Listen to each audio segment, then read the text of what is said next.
not here. Let me make a few quick points with regard to the outcome of this truly historic visit that is currently underway. As you are aware, the President of the European Council, His Excellency Mr. António Costa, and the President of the European Commission, Her Excellency Mrs. Ursula von der Leyen, are on a state visit to India at the invitation of Prime Minister Shri Narendra Modi. Both the presidents were jointly chief guests at the Republic Day celebrations yesterday. This is the first time ever that we've had European leaders as guests of honor for our Republic Day. The leaders from the EU are accompanied by the EU High Representative for Foreign Policy and Security and Vice President of the European Commission, Her Excellency Ms. Kaja Kallas, the EU Commissioner for Trade and Economic Security, as I said, Mr. Maros Sefcovic, and other senior leading officers from the Commission and the Council. Yesterday, Honorable Rashtrapati Ji received both the presidents at Rashtrapati Bhavan. The dignitaries then witnessed the Republic Day parade as guests of honor. For the first time ever, there was a EU contingent, in fact consisting of European Union military staff and the European Union naval operations, Atalanta and Aspidus, representatives from both of these operations participating in the Republic Day parade. The EU leaders also joined Rashtrapati Ji and Prime Minister in the evening at the at-home reception at Rashtrapati Bhavan.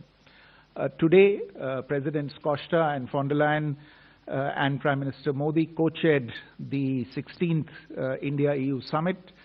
They held detailed bilateral talks both in the restricted format and in the delegation level format. Prime Minister hosted a luncheon in honor of the visiting presidents. There were several key documents that were signed and exchanged before the leaders, including, as you have all come to know by now, the joint announcement on the conclusion of the negotiations of a landmark and historic India-EU free trade agreement, an equally important security and defense partnership agreement between the two sides, and an MOU on a comprehensive framework on cooperation on mobility, among others. Prime Minister and President von der Leyen also addressed the India-EU Business Forum in Bharat Mandapam, where more than 100 CEOs from both the sides participated. The Business Forum comes at a timely moment, straight in the wake of the completion of negotiations of the India-EU FTA, because we will need the businesses on the two sides to quickly translate the intention of the FTA into concrete outcomes.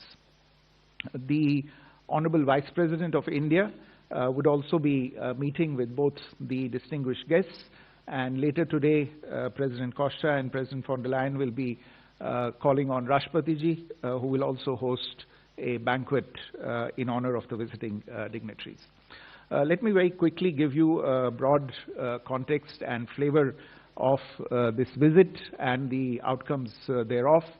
The outcomes are deeply strategic in nature, and I would urge you to look at each of the outcomes for its specific significance in the overall scheme of things between India and the European Union.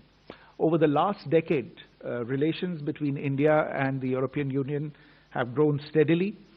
They have grown not just in scale, but in significance as well, as evidenced from the level and the frequency of contacts and engagements between the two sides. In our fast-changing world, the strategic partnership between India and the EU has a value beyond the bilateral context, particularly as we witness shifts in the global economic, technological, and strategic landscape. As the world's second and fourth largest markets, India and the EU also have very high stakes on all critical global challenges of the day, including overdependence and concentration of global manufacturing and supply chains on a limited set of geographies, an ineffective multilateral system, emerging multipolarity, and growing protectionist tendencies in different parts of the world. And therefore, as two large pluralistic democracies and open market economies, our leaders have resolved to take this very strategic partnership forward for mutual benefit and for the greater good of the global population as a whole. If you like the video, do like, comment, share and subscribe.